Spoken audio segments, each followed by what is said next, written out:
Hi there, welcome to Voice of Reality. Please don't forget to like, subscribe, and turn on the notification button so that you don't miss any upload. Guys, when I say Horisani Ravele have been trending this whole festive season, I mean it, because what do you mean the social media has been talking about her all day long, okay?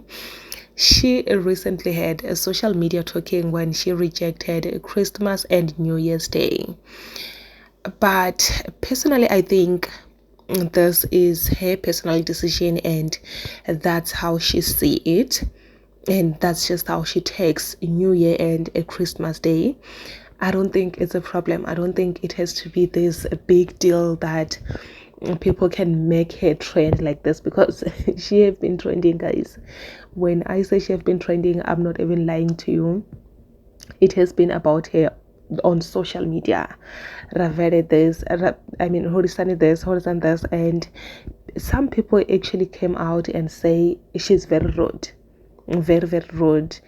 Like, I don't know, when people say someone is rude, what do they really mean?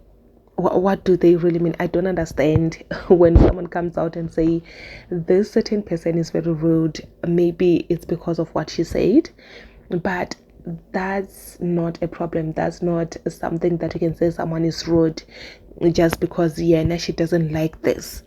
Remember, this is her personal choice. This is what she wants, and this is how she see everything. We don't see things the same way, and we just have to accept, guys, and move on. Not this thing of going around social media and talking about these people as if they're not human beings.